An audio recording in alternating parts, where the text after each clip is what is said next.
বিধানসভা নির্বাচনের পরেই খুলছে ভারতীয় ভিসা। আসসালামু আলাইকুম বন্ধুরা, স্বাগতম আপনাদের সবাইকে আমাদের চ্যানেলের আরও একটি নতুন ভিডিওতে। আজকের ভিডিওতে আমরা আলোচনা করব একটি বড় সুখবর নিয়ে। বিধানসভা নির্বাচনের পরেই ভারত সরকার বাংলাদেশিদের জন্য সকল ধরনের ভিসা চালু করার সিদ্ধান্ত নিয়েছে। অনেকদিন ধরেই যারা অপেক্ষা করছিলেন, tourist visa, medical visa, business visa সবকিছু নিয়ে আজকের ভিডিওতে থাকছে বিস্তারিত আপডেট। তাই ভিডিওটি স্কিপ না করে শেষ পর্যন্ত দেখুন। আরেকটি ছোট্ট রিকোয়েস্ট, আপনি যদি আমাদের এই চ্যানেলে নতুন দর্শক হয়ে থাকেন তাহলে অবশ্যই চ্যানেলকে সাবস্ক্রাইব করে আমাদের সাথেই যুক্ত থাকুন। আমরা নিয়মিত ভারতীয় ভিসার লেটেস্ট আপডেট দিয়ে থাকি। তো চলুন ভিডিওটিতে একটি লাইক দিয়ে আলোচনা শুরু করা যাক। সম্প্রতি ভারত সরকারের পক্ষ থেকে একটি গুরুত্বপূর্ণ সিদ্ধান্ত নেওয়া হয়েছে। জানা গেছে, ভারতের চলমান বিধানসভা নির্বাচন শেষ হওয়ার পরপরই ধাপে ধাপে সব ধরনের ভিসা চালু করা হবে। এই সিদ্ধান্তের পেছনে মূল কারণ হচ্ছে প্রশাসনিক চাপ কমানো, নিরাপত্তা নিশ্চিত করা, ভিসা প্রক্রিয়াকে আরও স্বচ্ছ করা। অর্থাৎ নির্বাচন চলাকালীন সময় তারা নতুন ভিসা প্রসেসিং শুরু করতে চাইছে না, কিন্তু নির্বাচন শেষ হলেই দ্রুত কার্যক্রম শুরু হবে।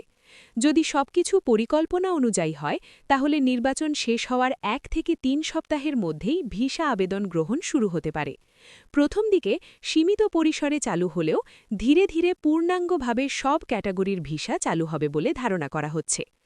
প্রথম পর্যায়ে যেসব ভিসা চালু হতে পারে: medical visa, business visa, student visa. এরপর ধাপে ধাপে চালু হবে tourist visa, multiple entry visa. কারণ ট্যুরিস্ট ভিসায় আবেদনকারীর সংখ্যা সবচেয়ে বেশি, তাই এটি একটু পরে চালু হতে পারে।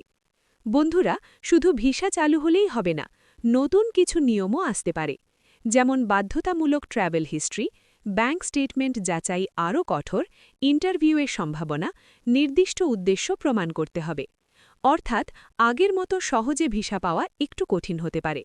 এই নতুন প্রক্রিয়ায় যাদের সুযোগ বেশি থাকতে পারে, যারা আগে ভারত ভ্রমণ করেছেন, যাদের মেডিকেল প্রয়োজন রয়েছে, যারা ব্যবসায়িক কাজে যাচ্ছেন, যাদের কাগজপত্র একদম ঠিকঠাক, তাই এখন থেকেই প্রস্তুতি নেওয়া খুব জরুরি।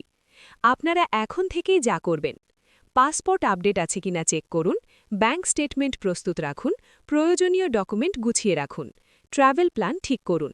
এই প্রস্তুতি থাকলে ভিসা চালু হলেই দ্রুত আবেদন করতে পারবেন। অনেকেই ভুয়া দালালের ফাঁদে পড়ে যান। অতিরিক্ত টাকা চাওয়া, ভুয়া অফার দেওয়া, এসব থেকে সাবধান থাকবেন। সব সময় অফিসিয়াল প্রসেস ফলো করবেন। তো বন্ধুরা, এই ছিল আজকের আপডেট। বিধানসভা নির্বাচনের পরেই ভারতীয় ভিসা চালুর বড় খবর। ভিডিওটি যদি আপনার কাজে লাগে তাহলে অবশ্যই লাইক দিন, শেয়ার করুন আর চ্যানেলটি সাবস্ক্রাইব করতে ভুলবেন না। আপনার কোনো প্রশ্ন থাকলে কমেন্টে জানাতে পারেন। আমি চেষ্টা করব সঠিক তথ্য দিয়ে সাহায্য করতে। ধন্যবাদ সবাইকে। আল্লাহ হাফেজ।